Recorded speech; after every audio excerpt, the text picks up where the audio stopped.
Bolsistas PIBID, irei apresentar para vocês algumas curiosidades sobre o Dia Nacional da Matemática. Primeiramente, você sabe quando esse dia é comemorado? Eu sei, comemorado no dia 6 de maio, foi instituído em 2004. E como foi instituído esse dia? Pela Lei nº 12.835, fica instituído o Dia Nacional da Matemática, a ser comemorado anualmente em todo o território nacional no dia 6 de maio, data de nascimento do matemático, educador e escritor Malba Tahan. Mas afinal, para que instituir o Dia Nacional para a Matemática? A intenção é divulgar a matemática como área do conhecimento, sua história, suas aplicações no mundo e sua ligação com outras áreas do conhecimento, buscando derrubar o mito de que aprender matemática é difícil e privilégio de poucos. Mas quem foi Malba Tahan? Ali Yazid Eddin Ibn Salim Rank Malba Tahan, ou simplesmente Malba Tahan, é o pseudônimo do professor de matemática Júlio César de Melo Souza. Ele nasceu no Rio de Janeiro em 1895 e faleceu em 1974 no Recife, aos 79 anos. Malba Tahan escreveu mais de uma centena de livros sobre matemática recreativa, didática da matemática, história da matemática e literatura infanto-juvenil. Entre suas obras está o romance do Homem que Calculava, já traduzido em 12 idiomas. Nessa obra, pode-se ler sobre as aventuras de Beremiz, um árabe que gostava de resolver os problemas cotidianos com soluções matemáticas. Como professor ousado para a época, Malba Tahan gostava de ir muito além do ensino teórico expositivo. Por isso, em suas aulas, Tahan elaborava enigmas para iniciar suas explicações. Ele também nunca atribuía nota zero e nem reprovava seus alunos. Sobre essa postura ele perguntava: por que dá zero se há tantos outros números? As obras de Malba Tahan permitem aprender conceitos de matemática e constatar que a matemática pode ser uma divertida e desafiante aventura quando esta é dada de forma dinâmica e criativa. Que tal conhecer um pouco mais de Malba Tahan e sua obra?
Eu devo ser muito burra, mas muito burra mesmo. Não consigo entender isso.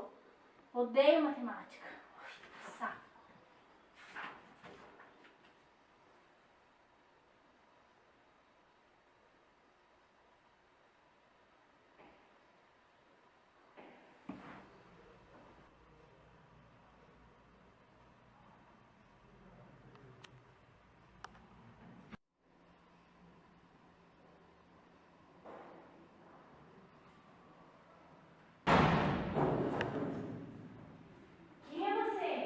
Calma, não se assuste.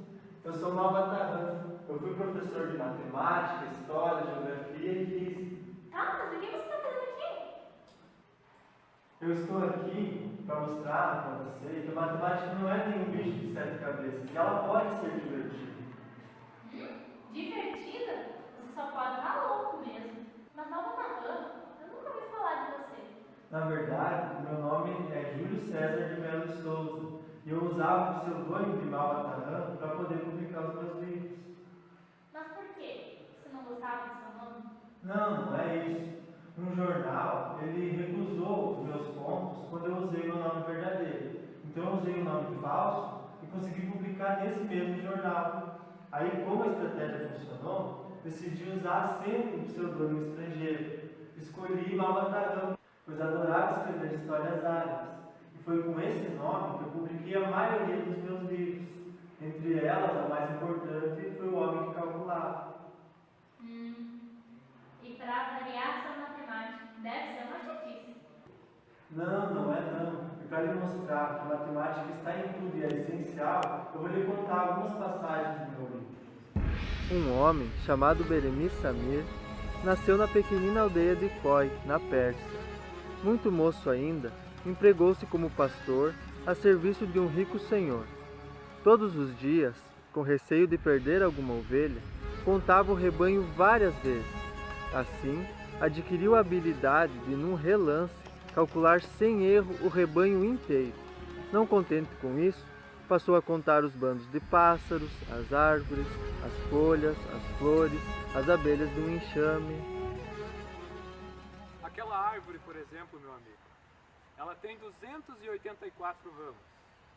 Sabendo que cada ramo tem, em média, 347 folhas, é fácil concluir que possui um total de 98.458 folhas.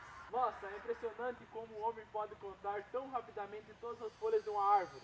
Essa habilidade pode lhe trazer riquezas invejáveis. Como assim? A sua admirável habilidade pode ser empregada em vários casos diferentes. Em Bagdá, por exemplo, você poderá ser um auxiliar precioso para o governo. Assim sendo, contigo irei para Bagdá.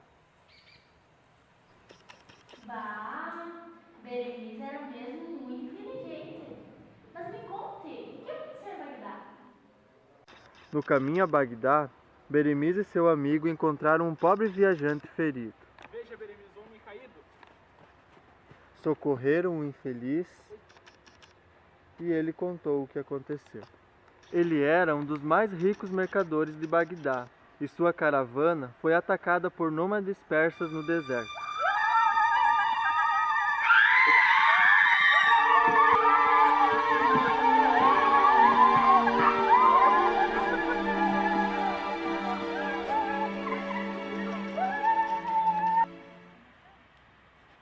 Vocês têm alguma coisa para comer? Tenho ainda 3 pães. Trago comigo 5 pães. Prometo pagar com 8 moedas de ouro o pão que eu comer. No dia seguinte, chegaram a Bagdá.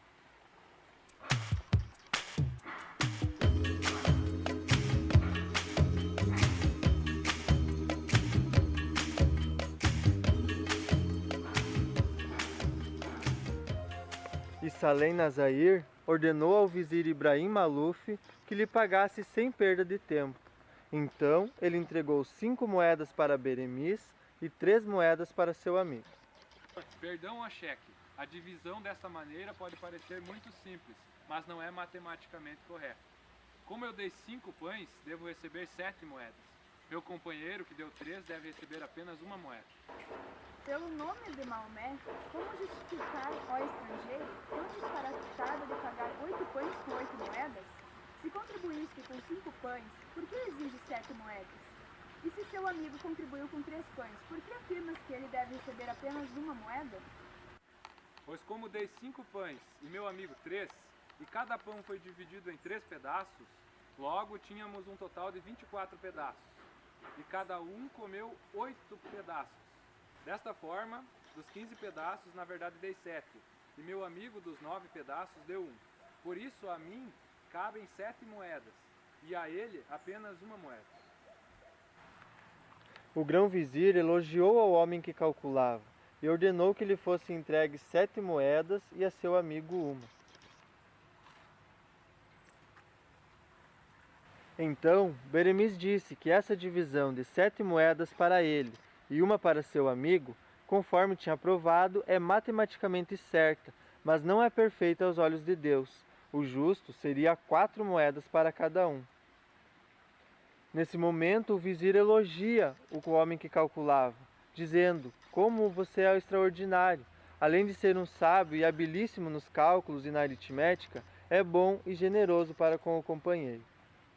Nossa, que cara legal! Além de ser bom em matemática, ele é generoso.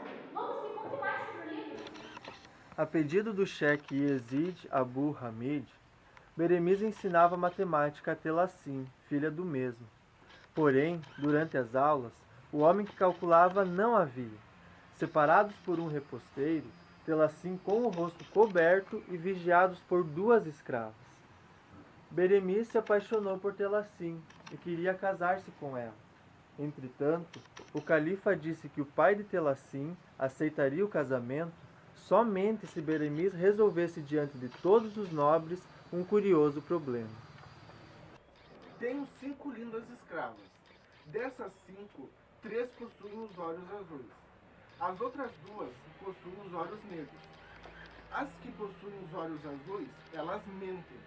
Já as que têm os olhos negros, elas falam a verdade. Descubra a cor dos olhos delas. Mas para isso você poderá interrogar apenas 3 escravas, não podendo fazer mais uma pergunta para a mesma jovem. Mas isso é impossível. Eu duvido que o Berenice conseguiu resolver. O problema era complicado mesmo, e o Berenice sentiu que aquele era o momento decisivo da sua carreira. Bom, continuando a história... Que cor são seus olhos? Ponarinarahuntora. Protesto. As respostas devem ser proferidas em meu idioma. Qual foi a resposta da sua companheira? As palavras dela foram: os meus olhos são azuis. Que cor são os olhos das suas companheiras? A primeira tem os olhos negros e a segunda tem os olhos azuis. O problema proposto está inteiramente resolvido. A primeira escrava tem os olhos negros. A segunda escrava tem os olhos azuis.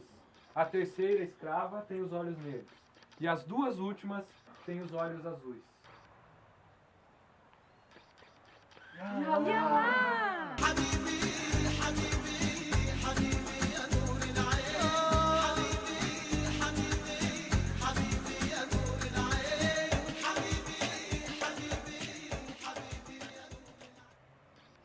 Pelos méritos do profeta, eu já propus esse desafio a vários outros sábios. Você foi o primeiro a conseguir resolvê-lo. Mas conte-me, como chegou a essa conclusão? Ao formular a primeira pergunta, qual a cor dos teus olhos, Beremiz sabia que a resposta da escrava seria fatalmente a seguinte: os meus olhos são negros. Com efeito, se ela tivesse os olhos negros, diria a verdade, isto é, afirmaria: os meus olhos são negros. Tivesse ela os olhos azuis, mentiria, e assim, ao responder, diria também: os meus olhos são negros. Logo, ele afirma que a resposta da primeira escrava era uma única, forçada e bem determinada: os meus olhos são negros. Feita, portanto, a pergunta, esperou pela resposta que previamente conhecia.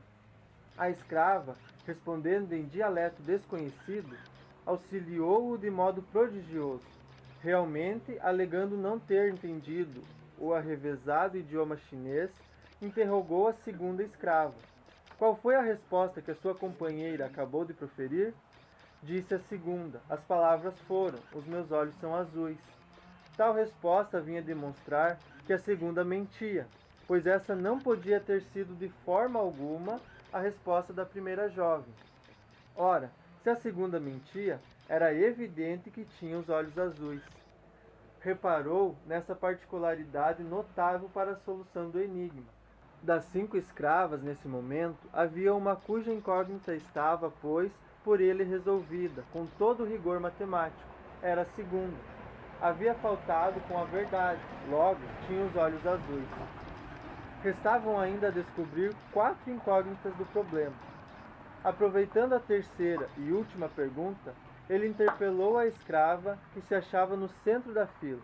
De que cor são os olhos das 2 jovens que acabei de interrogar? Eis a resposta: a primeira tem os olhos negros e a segunda tem os olhos azuis. Ora, em relação à segunda, ele não tinha dúvida.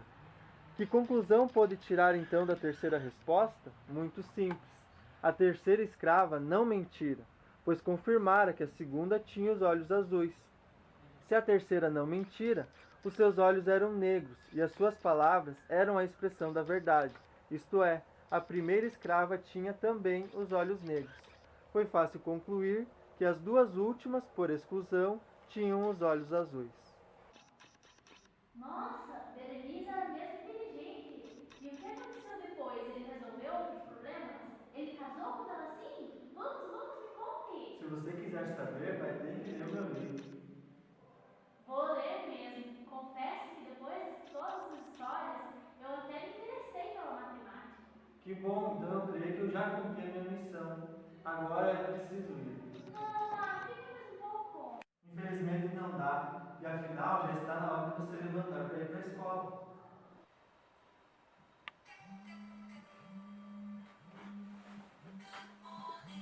Meu Deus. Tem que ir pra escola.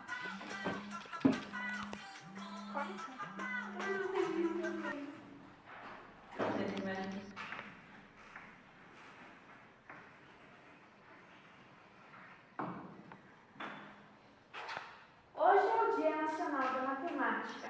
Este dia é comemorado em homenagem a Júlio César de Mello Souza, mais conhecido como Malba. Alguém conhece alguma coisa sobre ele? Eu. Posso falar? Ele foi professor de matemática, física, história e geografia e usava o pseudônimo de Malba para publicar suas obras, porque quando ele tentou publicar com seu verdadeiro nome, elas não foram aceitas. Que legal, Alice! Você já conhece essa história, mas me conte, como você aprendeu tanto sobre Malba? Um amigo meu me contou.